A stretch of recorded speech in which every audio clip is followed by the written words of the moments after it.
اور آج کا جو دور ہے نا، اس میں مسلک بھی وہی اچھا ہے جو آپ کی خواہشات کو اپیل کرتا ہے.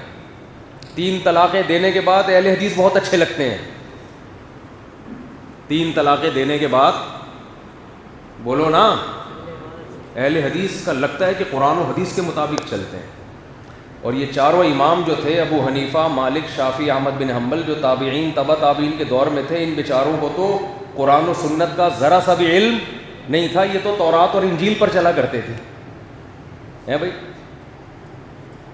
تمہیں قرآن و حدیث اب سمجھائیں گے 15ویں صدی کے مولوی، اور وہ بھی طلاق جیسے حساس مسائل جس میں بیوی کے حلال یا حرام ہونے کا جس سے تعلق ہے.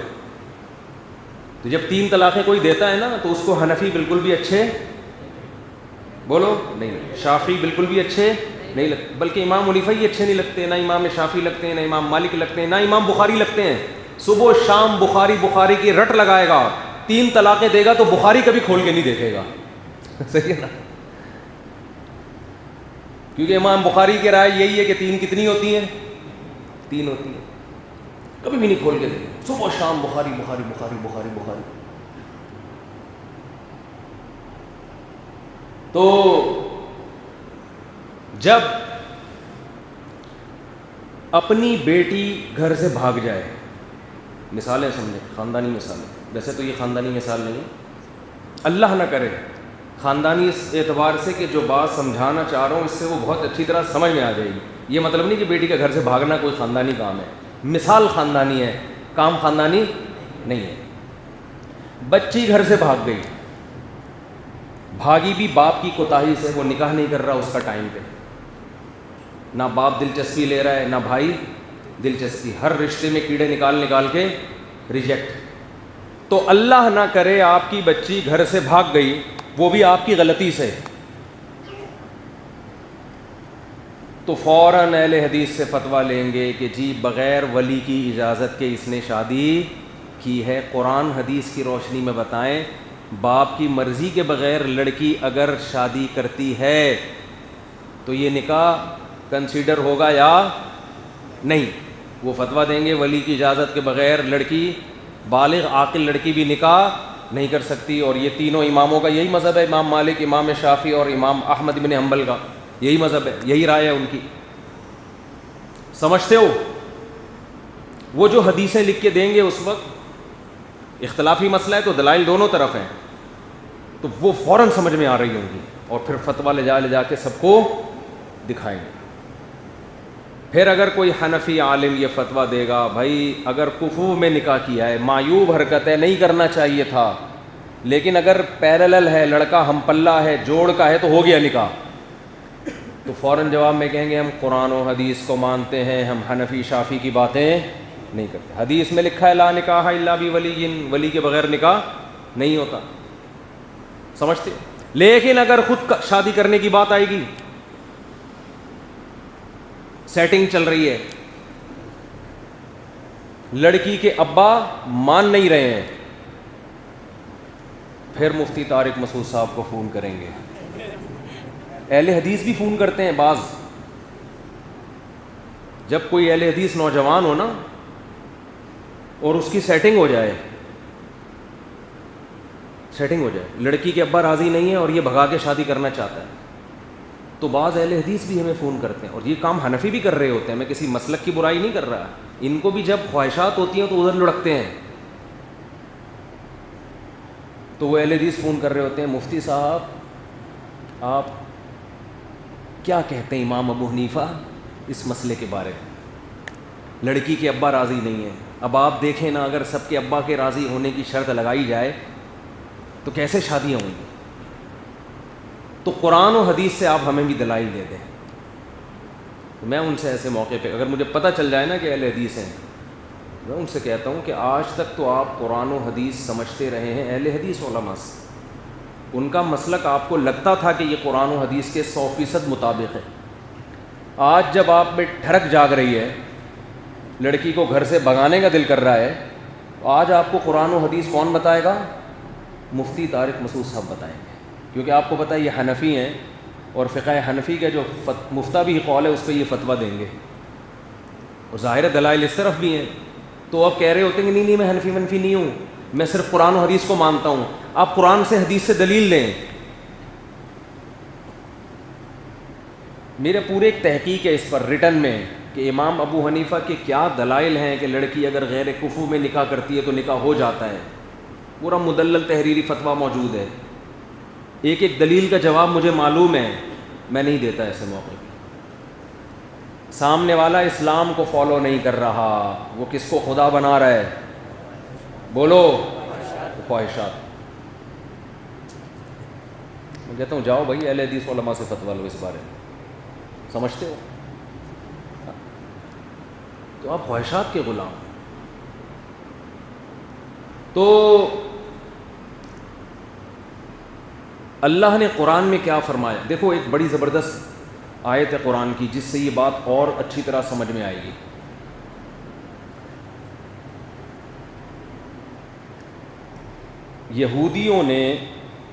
یہودیوں میں زنا کا واقعہ ہو گیا. شادی شدہ مرد اور شادی شدہ عورت میں زنا کر لیا. تورات یہ کہتی تھی کہ شادی شدہ مرد اور عورت اگر زنا کریں تو انہیں سنسار کیا جائے، پتھروں سے مار کے ہلاک کیا جائے. یہودیوں کا علماء کا جو ہے نا ٹینشن میں آ گئے یہودی علماء کہ یار اگر ہم پتھروں سے مار کے ان کو ہلاک کریں گے ہماری ویلیو کم ہو جائے گی. تو بڑا مسئلہ ہے، گنجائش نکالو. تو انہوں نے کہا کہ محمد صلی اللہ علیہ وسلم جو مدینہ کے سردار ہیں، بادشاہ ہیں، کیوں نہ ہم محمد صلی اللہ علیہ وسلم سے یہ والا کیس فیصلہ کروا لیں کہ بھئی اسلام کیا کہتا ہے اس بارے میں. چلو اسلام غلط ہے ان کی رائے میں، مگر اتنا غلط تو نہیں ہے نا، کبھی اسلام سے بھی کرا سکتے ہیں فیصلہ. کیا خیال ہے؟ اب آپ مجھے بتاؤ اسلام سے فیصلہ کروانا عام حالات میں غلط کام ہے یا اچھا کام ہے؟ اچھا کام ہے نا. یہودیت سے کس کی طرف آ رہے ہیں؟ اسلام کی طرف. تورات سے کس کی طرف آ رہے ہیں؟ قرآن کی طرف. تو جب فیصلہ کروانے کے لیے آئے تو آپ صلی اللہ علیہ وسلم نے عبداللہ ابن عبد السلام رضی اللہ عنہ جو یہودی سے مسلمان ہوئے تھے، تورات کے بڑے عالم تھے، ان کو بلایا اور فرمایا کہ ان پر تورات کے حساب سے فیصلہ کرو، کیونکہ یہ اسلام کو نہیں مانتا. تورات کے حساب سے فیصلہ ہوگا. انہوں نے تورات منگوائی. جو یہودی عالم موجود تھا نا نبی کی محفل میں، اس سے آپ نے حکم دیا تورات کی تلاوت کرو. اس نے جب وہ آیتیں تلاوت کرنا شروع کی تو رجم والی آیتوں پہ ہاتھ رکھ دیا. کیا کر دیا؟ بولو. ہاتھ رکھ کے وہ آیت پی گیا. جیسے آپ سورہ فاتحہ پڑھ رہے ہوں، الحمدللہ رب العالمین الرحمن الرحیم مالک یوم الدین ایاک نعبد و ایاک نستعین ایاک نعبد و ایاک نستعین. اے اللہ ہم مدد صرف کس سے مانگتے ہیں؟ تجھ سے. یہ آیت آپ پی جائیں تاکہ آپ یا رسول اللہ مدد بھی کہہ سکیں، یا علی مدد بھی کہہ سکیں، یا غوث اعظم مدد بھی کہہ سکیں. تو آپ ایاک نعبد و ایاک نستعین کے بعد یہ سب کہہ سکتے ہیں کہ فلاں سے بھی مدد مانگنا جائز، فلاں سے بھی مدد مانگنا جائز. اب چونکہ لوگوں کو عربی نہیں آتی تو یہ پینے کی ضرورت نہیں ہے. آتی ہوتی اس آیت پہ کیا رکھنا پڑتا؟ ہاتھ. لوگ کہہ رہے ہو تو اللہ سے تو تم خود کہہ رہے ہو کہ اللہ مدد صرف کس سے مانگیں گے؟ تجھ سے مانگیں گے. تو یہودیوں نے کیا کیا؟ رجم والی آیت پر ہاتھ رکھے. عبداللہ ابن عبد السلام رضی اللہ تعالیٰ عنہ نے تورات کے حافظ تھے. یہ حافظ جب اس نے یہ آیت پی گیا تو وہ سمجھ گئے کہ درمیان سے آیت پی رہے ہیں. انہوں نے فوراً وہاں سے اس کا ہاتھ اٹھایا.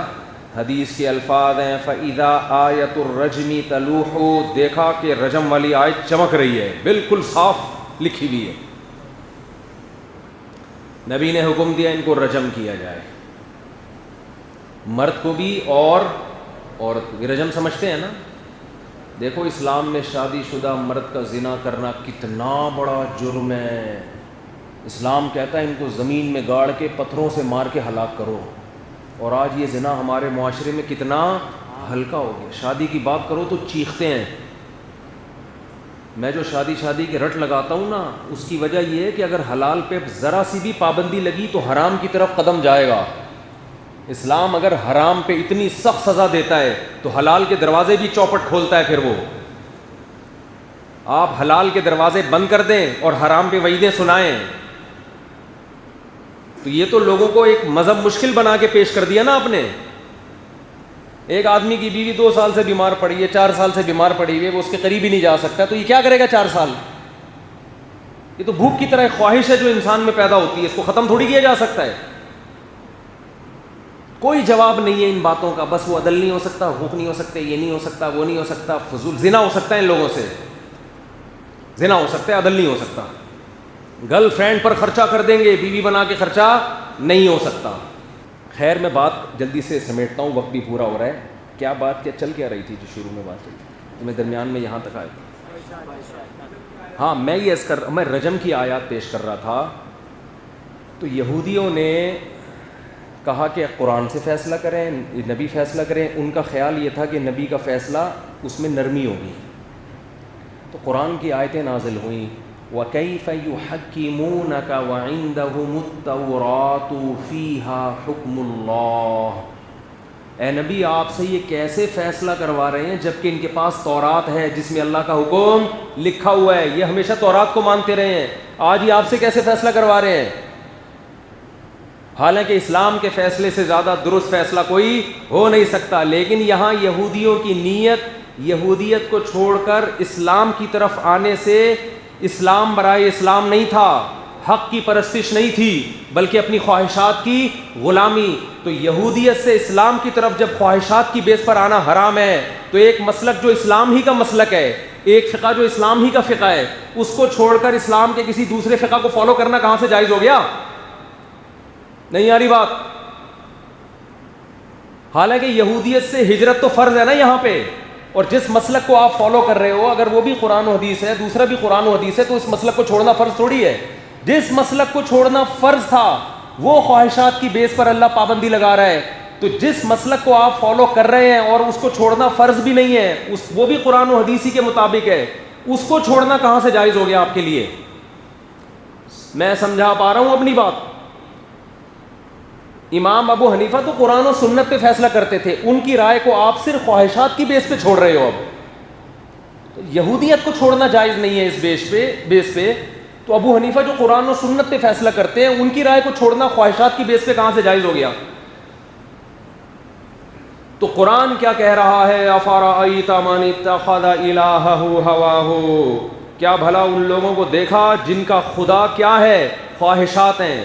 وَأَضَلَّهُ اللَّهُ عَلَىٰ عِلْمٍ, ان کو دنیا میں سزا یہ ملتی ہے کہ جو خواہشات کا غلام بنتا ہے, علم کے باوجود اللہ اسے گمراہ کرتے ہیں. گمراہی کی 2 قسمیں, ایک علمی نہ ہو آپ کے پاس, اور ایک قسم جو آج کل مارکیٹ میں چل رہی ہے, علم ہے مگر فیصلہ کیا کرے گا؟ غلط چیز کی طرف جائے گا. علم کے باوجود آپ غلط چیز کی طرف جا رہے ہیں. یہی دلائل جب اپنے مسلک کے خلاف ملتے ہیں آگ بگولا ہو جاتے ہیں. وہی دلائل, وہی قرآن و سنت جب دوسرے کے خلاف جا رہی ہوتی ہے, بڑھ چڑھ کے اس کو حدیثوں کے حوالوں کے ساتھ پیش کیا جاتا ہے. یہ ہو رہا ہے کہ نہیں ہو رہا؟